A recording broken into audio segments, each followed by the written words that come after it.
अस्सलाम वालेकुम स्टूडेंट्स। अच्छा बेटा, आपके आउटलाइन में जो टॉपिक शामिल है उनमें से एक टॉपिक जैसा कि ग्राफ द इनइक्वालिटीज़। तो इसके अंदर हमें इनइक्वालिटीज़ गिवन होती हैं और उन इनइक्वालिटीज़ की मदद से हम लोग ग्राफ ड्रा करते होते हैं। अब जैसे कि फर्स्ट में लिखा हुआ graph the inequality by shading. अब ये first 2x-3y less than or equal to 6 and next inequality है 2x plus y is greater than or equal to 2। Similarly, second question है जैसे 2x minus 3y less than or equal to 6 and 2x plus 3y less than or equal to 12. Third question है 4x minus 2y greater than or equal to 2 and next x plus y is less than or equal to 2. Fourth number पे 3x plus 7y less than 21 and next inequality है 2x minus y is greater than minus 3. ये कुछ important questions हैं इस topic से related, तो इनकी आपने प्रैक्टिस करनी है। इसमें नीचे मैंने लिखा हुआ है कि ग्राफ ड्रा कैसे करना होता है। आप लोगों को किसी भी फंक्शन का ग्राफ ड्रा करने के लिए इन 3-4 चीज़ों की ज़रूरत होती है। फर्स्ट नंबर पे एक्स इंटरसेप्ट। इनइक्वालिटी को सबसे पहले आप लोग क्रॉसपोंडिंग इक्वेशन में कन्वर्ट करते हैं, उसके बाद उसका एक्स इंटरसेप्ट हम फाइंड करते होते हैं। एक्स इंटरसेप्ट फाइंड करने के लिए हम उसमें वाई को 0 के इक्वल पुट करते होते हैं और then we will find the value of x. बिल्कुल इसी तरीके से वाई इंटरसेप्ट फाइंड करने के लिए हम उस इक्वेशन के अंदर एक्स को 0 पुट करते हैं और इस तरीके से हम वाई की वैल्यू फाइंड कर लेते हैं। इसी तरीके से टेस्ट पॉइंट हम चेक करते हैं, लेकिन ये इनइक्वालिटी में चेक होता है हमेशा, और टेस्ट पॉइंट हमेशा हम हर सवाल में 0-0 पुट करते हैं, लेकिन ये पुट हमने इनइक्वालिटी में करना होता है। और next then draw graph and shading का बताया जाए तो ठीक है, अदरवाइज़ आप लोग जस्ट उसका सोल्यूशन रीजन फाइंड कर लेते हैं। Next topic continuity of functions. Continuity of functions में कोई भी फंक्शन कंटिन्यूस कब होता है, उसके लिए हमें 3 चीज़ों की ज़रूरत होती है। First of all left hand limit and next right hand limit and then limit of the function. अगर इन तीनों के आंसर्स सेम हो देन हम कहते हैं कि जो हमारा फंक्शन है वो कंटिन्यूस है। इन तीनों में से किसी एक का आंसर भी अगर डिफरेंट आ जाता है देन फंक्शन जो है वो डिसकंटिन्यूस होता है। नेक्स्ट है जी criteria for existence of limit, कि कोई भी फंक्शन अगर गिवन हो तो उसकी लिमिट एग्जिस्ट कब करती है। उसके लिए बेटा ये होता है कि लेफ्ट हैंड लिमिट अगर इक्वल हो राइट हैंड लिमिट के then the limit of the function will exist. अगर लेफ़्ट लिमिट या राइट लिमिट इन दोनों में से किसी एक का आंसर डिफरेंट आ जाता है तो हमारा जो फंक्शन है वो डिसकंटिन्यूस होता है। कंटिन्यूटी से रिलेटेड ये कुछ इंपॉर्टेंट क्वेश्चंस हैं।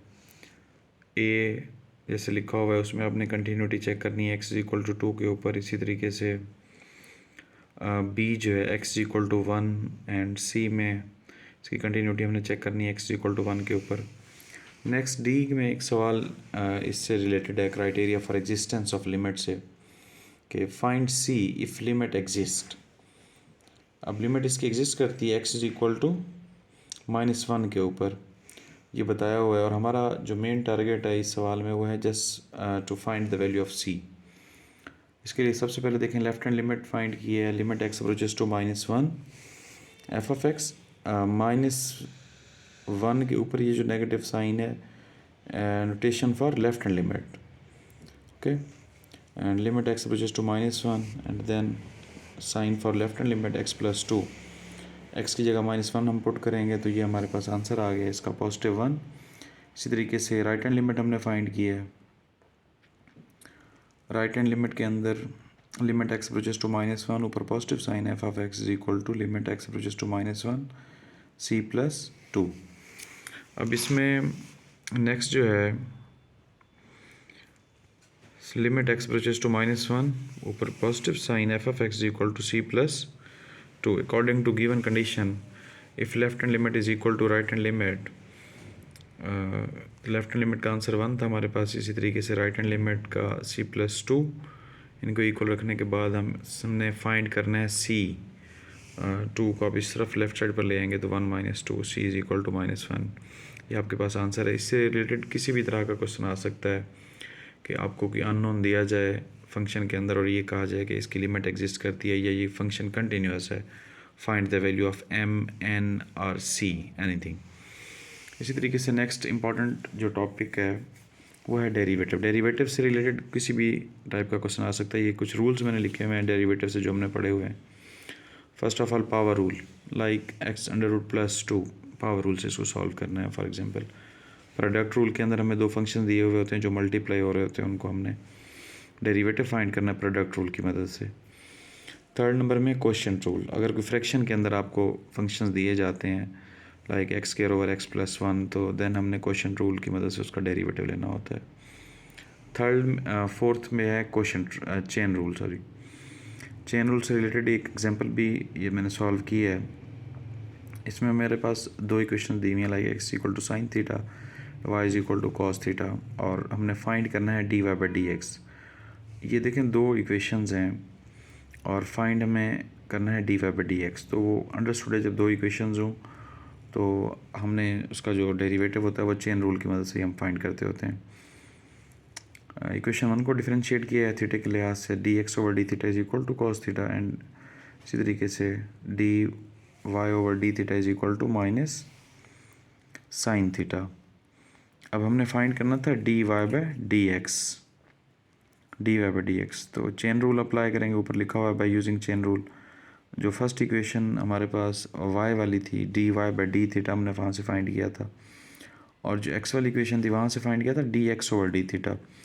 लेकिन ये चेन रूल कंप्लीट करने के लिए उसका रेसिप्रोकल लेंगे D x over d theta का, ये हम यहाँ पर यूज़ करेंगे D theta over d x.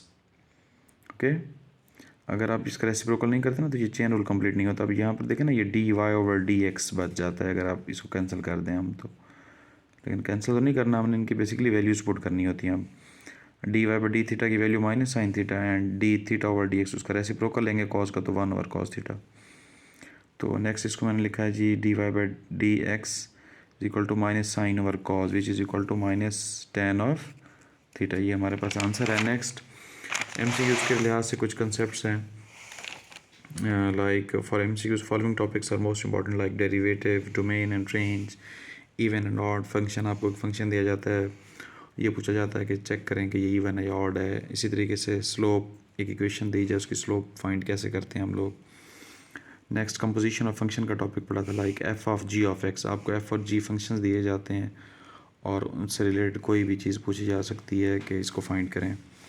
Similarly ये कुछ नेक्स्ट एग्जांपल्स के तौर पे भी मैंने आपको क्वेश्चन सॉल्व करके दिए हैं, लाइक क्वेश्चन बता दिए हैं कि find the slope of this, एक इक्वेशन दी हुई है, इसकी स्लोप फाइंड करें। इसी तरीके से find the derivative of x cube minus 4x square plus 1, and cos x को चेक करना है, साइन एक्स को चेक करना है। इसी तरीके से रेंज फाइंड करनी है, एक फंक्शन हमें दिया हुआ है। तो ये कुछ इंपॉर्टेंट टॉपिक्स हैं जिनसे MCQs इस तरह के बन सकते हैं। इसके अलावा जो बाकी टॉपिक्स हैं वो भी कंप्लीट करने हैं आप लोगों ने, उनमें से भी आपका पेपर ज़रूर होगा।